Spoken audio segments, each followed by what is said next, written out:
Yes. Here. We'll do it like this. Let me get closer. You're one voice actor globbed that you've That's formed right. as one. Fusion. This Yes, is the fused actors. Mount Rushmore of animation. Yeah. How are you? I'm Abe Lincoln. I'm Teddy Rosen. So you guys introduce yourselves and the characters you play on the show. Hi, I'm Rob. I play the Foot Lieutenant, and I'm the voice director of the show. Hi, I'm Eric Bauza, and I posed for all of the model sheets for Master Splinter. This is physically, unfortunately, I embody that character. Hi, I'm Andy Suriano. I'm the co-executive producer of Rise of the TMNT. I designed those model sheets. I'm Brandon Michael Smith, and I play Michelangelo. So I'll start with you guys have made the leap back to 2D animation. What's that been like from voice direction and a producer standpoint? So yeah, we wanted to do something that was different from the previous version, which they did very well, Ciro Nielli, to the 2012 version. That was fantastic. It was CG, and we decided to do something different. In order to do that, we thought the biggest departure would be 2D animation. In my background, having been doing 2D animation for about 20 years, the Star Wars Clone Wars and Samurai Jack and all of that, I thought, my knowledge would lend itself better to doing 2D. And the tone and style that we wanted to do for the show lend itself better to 2D. What do you think it is about the Ninja Turtles that have had them withstand the test of time over these last, I want to say, 25 years plus? Well, you're looking at 50% of them right here. Honestly, as they say, if I'd known that, we'd be having this chat on my private island. Honestly, it's one of those things like, you have a baby, you guys have children. Brennan doesn't, that he knows of. Certainly not for lack of trying. But it's one of those things like when my son was little and then one day he just decided he wanted McDonald's. It wasn't like we promoted McDonald's. Ninja Turtles is like that. There is something about those critters that, there have been other franchises to try to do certain things like that, and there is something about it. I think the overarching things, brotherhood, having each other's back, sense of humor, but it appeals to literally now 3 generations of people. There are folks in their 70s who love Turtles and their kids and now their grandkids. It's astonishing. I was gonna say there have been biker mice, there have been pizza cats, there have been, without giving the rest of the titles, Sure, we don't get sued. But for whatever reason, TMNT it's the zombie that doesn't want to go away. Yeah. Thank God. Yeah, it's cool. Talk about your process for bringing these turtles to life. Well, you're the new turtle. So. The process for bringing these turtles to life, it's actually such a joy and such a sort of a science experiment each week. Andy and Ant are pure geniuses at what they do behind the camera, in front of the camera, around the camera, and it really makes it such a joy and so easy to come in week after week and bring the funk.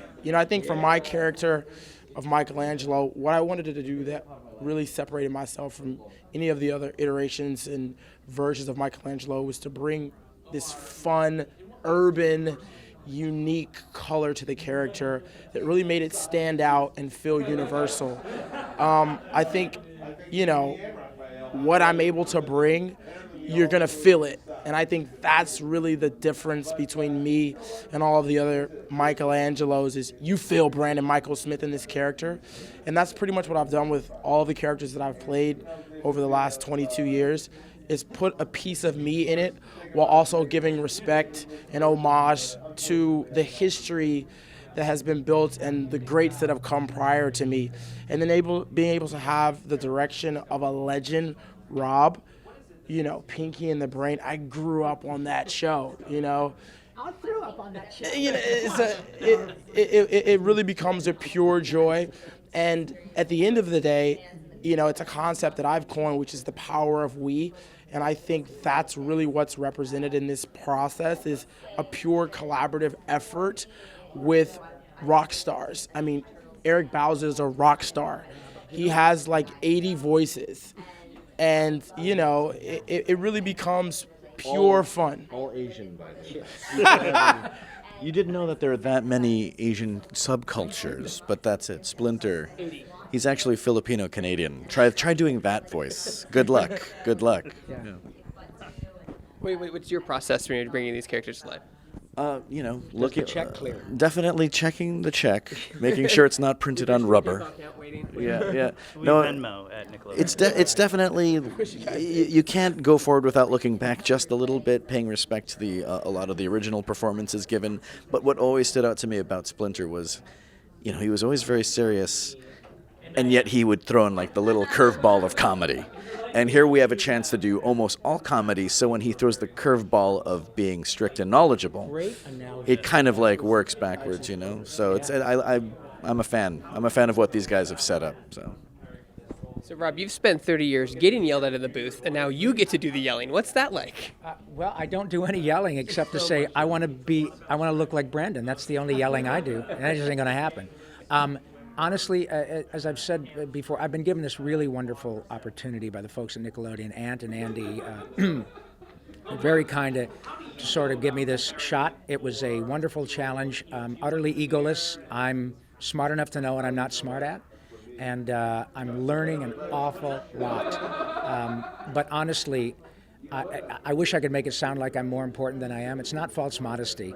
It's the casting is so meticulous, and they really know what they're doing. It's literally saying, "Great, I don't know. You want to try one a little faster?" And I'm having a blast, and these folks make me look way better than I am, and it's a pleasure to be here. Honestly, really. So, do you guys do the voice sessions all together? Do you guys go one at a time? Because sometimes it varies. Yeah, it's difficult because they all have really busy on-camera schedules and such. But as I said, Ant and Andy, they did their homework. The casting, they knew what they were doing, and every character has a huge amount of the respective actor in it, and they write for them. I mean, it's so much fun watching these guys do the voices and actually encompass our turtles that we try to put them in the booth at the same time as much as possible.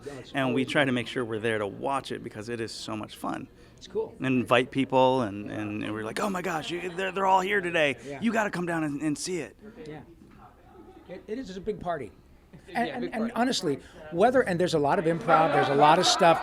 I think what's really important is because Brandon has said it before, it is a very collaborative effort, obviously, it's animation, but I think pretty much everybody's kind of egoless. It's about making the show better. So if Brandon comes up with an improv based on the context of what a writer has written, and he says, hey, I got something, let me try it. The writers are all about, sure, man. And it really isn't about whether or not that ends up in the show. It's about the energy created to make the show better. It's not about, these are my words, say it or I'm mad. It's about, let's make it better. So talk about the design of the turtles, because I've always been a fan of them all looking slightly differently. I mean, Leonardo's really trim and built, and Raphael's huge. Mikey's kind of gangly. I really like that design. What made you go with that type of design? Well, I've been a character designer for about 20 years, and I really wanted to make each turtle their own distinct, personality and character. Now, it was important for us to make each turtle different. We wanted them to be brothers and a unique family dynamic. Brothers? What? Not B-R-U-T-H-E. Okay, got it. B-R-O-T-H-E-R. So we have Raphael, the big snapping turtle, right? So he's a big hulking square, and the way he walks is very labored and it's very distinct. And Michelangelo, he's a circle, as you pointed out, and everything he does is bouncy and fun and kinetic and frenetic and fun.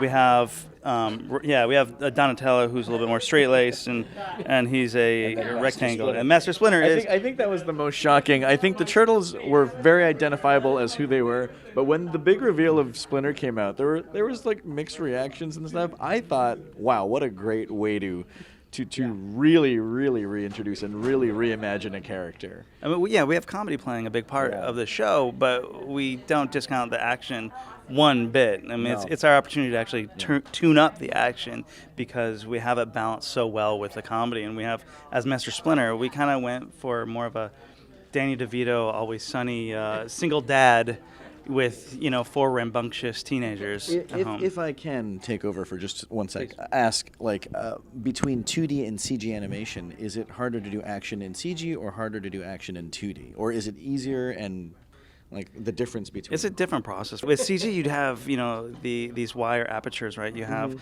but you can't move the characters like we want to move them, like a comic book. We want to do an animated comic so book. in TD, you have the ability to pop things. Exactly, and to foreshorten. We can have that Mikey's Fundo coming at camera and back at camera. So it gives us 2D gives us that opportunity. But that's always been the thing with Splinter. You mentioned his design is that he looks like he's not someone that's badass, and then he does something. You're like, oh, okay, that was really unexpected. I didn't realize he could fight that well. He definitely has sporting a six-pack underneath that robe. It's a rare appearance. Yeah, it's like an eclipse. You miss it But they're if just you're not paying shaved in. attention. It's just shaved into his rat fur. It's actually a tattoo of abs on his stomach. So growing up, what were your favorite cartoon shows to watch? I'll start with Rob. Looney Tunes, Rocky and Bullwinkle, Fraction Fairy Tales, Peabody and Sherman, Johnny Quest, all that. I was just a. I miss Johnny Quest. That was a good Yeah, show. I know. Actually, it was, we I both was have Haji. history. Yeah, I was Haji on the second version in the mid '80s. I got to The be. Adventures of Johnny Quest. Was that I guess that's what it was. Yeah. I honestly. Had the 3D in it? Was that the one? No, I was before that. And Don Messick, the original Dr. Quest, was in my iteration. It was mind-blowing. Careful, Johnny. Oh, my God. Yeah. I actually got to play Dr. Quest in a couple episodes of Scooby-Doo, as well as Tom and Jerry special. Yes, Nice. it's the whitest voice I have in my repertoire. Yeah, I use it when I order In-N-Out. Yes, I'll have that animal style. Thank you. Yeah. Nice. I would be remiss if I didn't say Looney Tunes. 'Cause you are now Bugs and Daffy, right? That's right, Doc. Ooh, and Tweety. I thought I taught Putty Tad. And Marvin. Isn't that lovely, Earth creature? I got a quarter slot in the back of my neck. You're also Fozzie Bear. Oh yeah. Ah, waka waka. We're just plugging everybody else's shows right now. So, I was a huge fan of Rocky Bullwinkle, Looney Tunes especially. I was always a Looney Tunes guy. Yeah, I was always Chuck Jones. I knew the difference between Chuck Jones and Fritz Freeling and all of them. Yeah, and it was so much better. Like Warner Brothers was so much superior to me than How does it Disney. feel now, though, to be like, I know the difference between an Eastman Turtles and a Suriano Turtles. You're one of the guys now. As long as they don't say I'm ruining the Turtles. But no, Mighty Mouse, Deputy Dog. I loved all that stuff. For me, it was, honestly, Pinky and the Brain. I could sing the whole theme song right now. It was, a little bit newer stuff like Rocket Power, Rugrats, Hey Arnold. I was just a big animation geek. I mean, Recess. Oh, Recess. That was my jam. Yeah. That was my jam. So it's unbelievable to now be on the other side of the spectrum and now being a part of, this awesome rock star universe of animated characters and to be a part of, in my opinion, the most iconic franchise. I don't think there's any person you could ever come across that doesn't know what a Ninja Turtle is. Pretty much true. It's a game changer. Game changer.